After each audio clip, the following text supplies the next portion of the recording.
cái tu dòng sông tê in giờ phải in chỉ bảy lệ về cule tuần trước mà hian KineMaster application trong khan video edit dan kan thlir ho don ani poi mo khop maya atop khenin milo thir sak don ya tin ka video hi tha in ti a in lo hlok pe in lo tangkai pui ani chuan min lo like sakula min lo share sakula ka channel min la subscribe sak lo te khan min lo subscribe sak turin le bell icon kha lo mit ula all tia khan da ula ti chuan ka video siam tharapiang kha notification in ton ve thinan khan chu thli tu zong zong te viewers te subscriber te po ni se kan ngen ma sa cheu ni screen recorder kan kalanga chuan screen recorder kan thlir ho don ni KineMaster application atang khan KineMaster hi thakop maya vn ti te insert ti te chi sang atamani amai ro chu KineMaster a hianin thil edit dan hi akim chang bera chu wang chuan KineMaster a hin kan endoni ka hmang na sa a mai ro chu khami watermark KineMaster ti watermark lang thina ero kha chu KineMaster hi ka subscribe thilo wangin alang thin ani a chu wang chuan in subscribe thini chuan KineMaster watermark lang mi lo khan video an siam chat hin khan screen recorder chuan kan kalta tiro hei Play Store a hian kan lu tanga Play Store a han kan lu tanga chuan search bar a khan KineMaster ti ka kan download to bang hei KineMaster lo tia KineMaster kan download to banga hei eta hian install atia install kan petanga install chung khatir re te lam ham bang ti khan install zawa Xiaomi security scan open ti na thi to tro kan back to bang hei KineMaster chu lo tan mo KineMaster khala uma kan open kan homang kan hitanga ta hian create new ti kha kan het to banga chuan heta hian long video ani chuan YouTube video tur ni chuan aspect ratio a hian a compare hi tia kan entry na khan ta chuan atung zong mo reels kan ti te video toy te Facebook a kan enter chi te Instagram a kan enter chi te ani chuan heta hian kan select on ni aspect ratio khan 9:16 kain thanga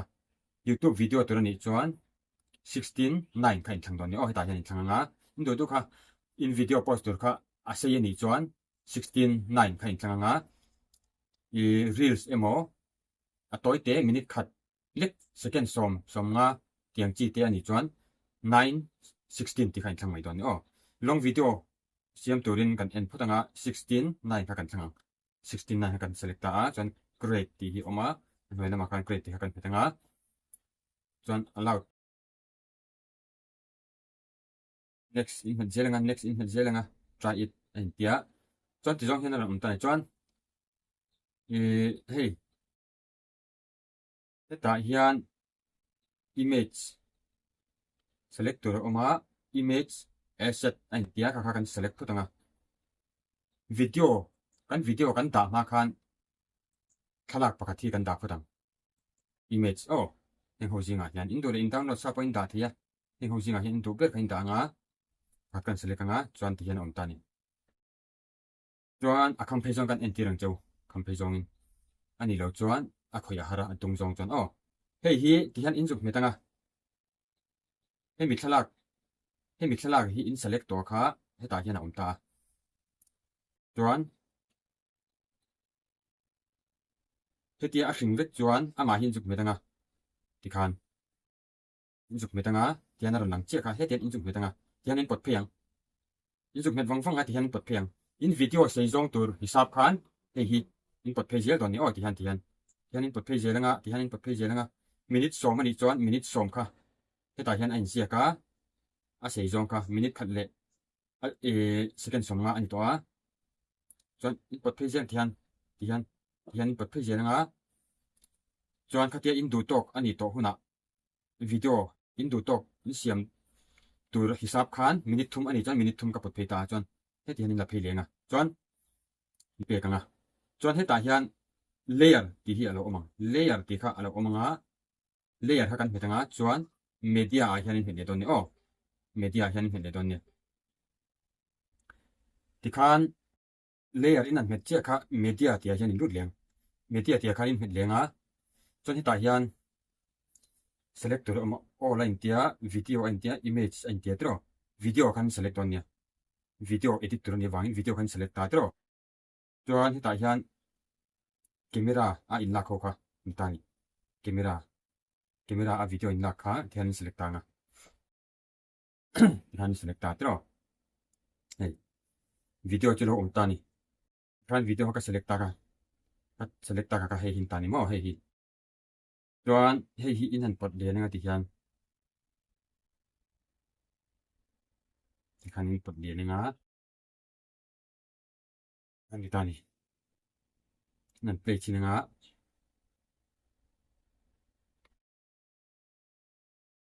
play ta mo chuan a video kha a sound hi a ring vak lo ni ti chuan a video kha hetilai zone hi hei hi instrument le tapanga thian instrument zawanga thian ron langa chuan hei ho hi ti hanin thai chawanga chuan heta hian mixer ti hi in metanga asam kha intiringa mixer in met che kha heta hi volume mo volume hi 100% a oma kha kha chawanga 200% an da ton ni o khana ro ring deuh mang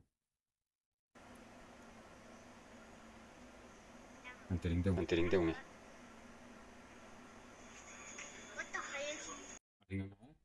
chuan hemi video hi injung met lenga chuan hian in thai phenga khoi lai part nge in du lo wa kha a part in du lo la ya kha hian in katanga hela hi ka du lo in ti chuan ita tang hian hei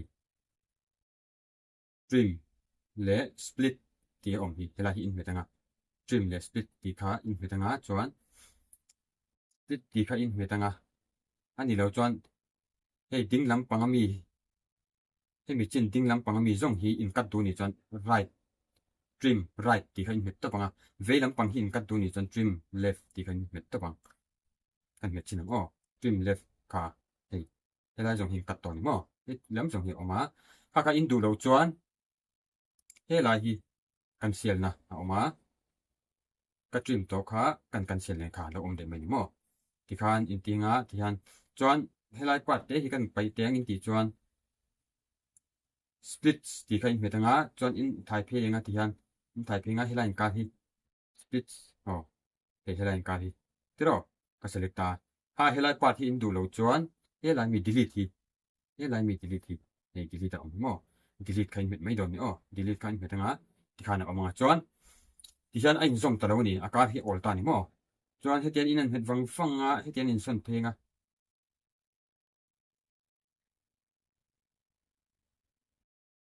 khan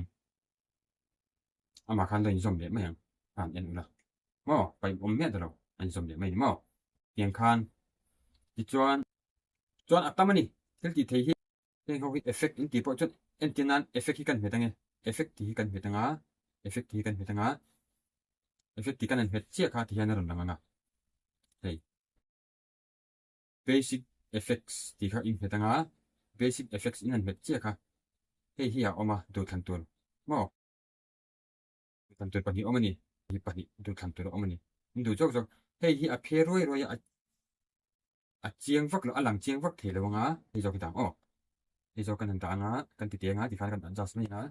in du lo nat part lai te lang lo tur in du kha ti han enjoy san mai nga hela te hi lang su se in ti chuan ti han adjust te vekani hei du te adjust te vekani ti khan ti nga tu le ti ko hian ti se ti kan met chang pe chang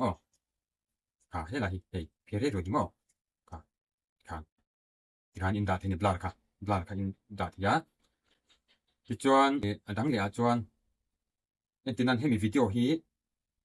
a sound hi in du ta lo ni hemi video hi in a sound in du ta lo nang mani voice over in du chuan hela hi record ti hi in metanga chuan hemi sound video sound pa ngai hi hian in metanga video sound pa ngai kha in du lo chuan mixer tia khan in metanga a volume kha in down veka 0 a in tang hei 0 ka da to mo ti chuan 0 in tanga nang mani in voice over thi ni chuan in tanga chuan helai poi kan tang hei poi mixer tia ka het lenga lo ngai thlam la kan pe le chinang sound om to mi lo ni ti khan nang manin voice over in ti theih oh voice over ti tur chuan record ti hi in metanga record ti khan metanga ti khan chuan start ti khan het ta banga start hi kan metang oh hela hi start ti kan metanga chuan voice ka record ang oh hey nau pang in fiam lai ani a ngunam khop maya oh ti khan apia ta oh ban phara oh ti khan alam vel ani thiam khop mai oh ti khan oh pum ke benga hal ni om takani e king kong ni om takani do to kan stop khan hele mai nga pe chinang oh hey nau pang in fiam lai ani a ngunam khop maya oh ti khan apia ta oh ban phara oh ti khan alam vel ani thiam khop mai oh ti khan oh pum ke benga hal ni om takani e king kong ni om takani do to kan voice over ka chuan a sound hi ring vak lo in ti chuan he line mixer hi in metanga 100% om ka 200% an da mai ton ni oh kan metang oh kan meta hey 100% a oma he kan thai chou fe ka 200 kan da don ni oh kan 200 kan da ta pe le chinang oh hey nau pang in fiam lai ani a ngunam khop maya oh ti khan apia ta oh ban phara oh ring mai ni mo ti khan in edit zo vek ton huwa chuan chuan heng pat ho hi in video isa ani chuan hei hi mo heng ho hi in video china khan in het topanga ho in video ka hela hi ti khan in het ta tero video ka in video khan het ta atop thleng in potanga chuan apak pat zong hi chu ti han in zong metanga trim and split ti kha in metanga trim and split ti kha kan het ta chuan trim right ti kha kan het topanga dinglam pang mi song chul to lo ho song kha lo delete mai trim right mo hei en ula kami china khan anh pai mai ni chuan atot chia kha in ti lenga a chuang ala om chuan in voice record pokani se trim ti kha right ti kha beta hei mo anh kat mai ni chuan a chung dera mi hei hring po kan ti don ni o ye ka ba meta in video chin chia khan in da phadanga chuan abak zong chong kha chu in hen chen ti han trim right ti kha in betanga trim right mo hei eng ma om to lo helam pum chu mo anh kat victory ti khan hei anh ang fe ka ni hei anh chen victro ti khan kha kan ta chuan in edit zo fek nuwa helai hi in betanga arrow button send button ni om taka om hi in met tapanga chuan heta tak hian in tu le khoyangi upload in ha thia direct in ani lo pon save as video in me chuan in gallery kan loi save nem save as video hi kan betanga hatia kan met chia ka hei KineMaster hi du tu a thona watermark te fakna te ama a features emo facility chang pang thei tur khatwan ka subscribe ro chung hian man tur tam lu to ka KineMaster hi acha ka ti em wangin install ho vn kan ti ho icon ka man tu na san chu atul satama ma hian bung ro atama edit thina tur bung ro khatang wang he ka mang tok tok chena ma se ka subscribe thelo wang watermark kha anang mai thina ni he en ula premium monthly 590 man anh kita chuan premium yearly 46% off anh ti le hala hei mo yearly a sang thum za sari som ko panga a subscribe pangai ni subscribe bo chuan hei watermark khalang reng ani watermark kha iron tilang reng thina te ke ma ti lan ani lo ka subscribe lo wang ram mai me nia ka subscribe ti lo wangin subscribe te ni lang chuan watermark lang mi lo ti chu ka du tu chin an ma nia tools sang man thei ka tamani subscribe bo chuan ma se tu na ko hen thiam tok tokin kalam man thei sang wangin kalam mang mai me ni tu na hian in subscribe tu ni chuan fakna om lo nga chuan tools ti sang facility emo an mani a features ti sang kha in mang thei bokanga chu ba ka watermark atel mi alo chuan yearly a hian sangthum za sari som ko le pangania chumi hnuwa chuan monthly a cheng za thum le som paru le process som hi panga monthly a chu za chok tin choi to yearly a in subscribe to chuan in premium in le to chuan ti khan che chuan ka le ri lawanga chuan hei skip in het me nga in le do lo chuan hei skip in hetanga chuan in video kha alo in save mem kan hetange skip ti kha ka beta chuan a in download mai ni hei en ka hei 100% tin haro tin lo hang mai ton video se chuan a re dok mai thei re han tia minute dinga po ting lawang minute ni thuma po zo miang ti khan zo ta hei subscribe lo chuan fakna po aron om hal zel mai ni om lu tu ka ni ma se han subscribe to khan ka tin hun la sir si la ba asum le pai nei na la tin si lo ka subscribe te lo mai ni ti khan mi fakna hi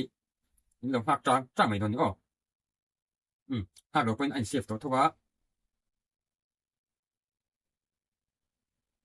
ti khan atop thengin halo chuan dek le I do chuan direct in dek ke thowa in lo ha tang khangai ni ติดเดียงอ๋อก็สกิปตาตอนให้จุด X ตัวไม่ตัวนี้ X กันไม่ได้kan tekan video edit lai ka chu hei hin kan ho nakina in lu le du pen in lo bek soka e thu ki to dang poi mo in nei ni pen in bek beka chan in lu le kha thian alo omanga ama hin so hen le me nga yan men le me nga thian edit chum dam le zel me don o kan in edit zo chuan tela hin hetanga sen button ang de om hi arrow ki hin hetanga in download tanga chuan gallery en lo kang o tuna kan edit zo che ka gallery kan lu tanga ni mo hei lo om to hi lo om to a chẳng tiền ôi là gì nên là cái dấu chết của người ta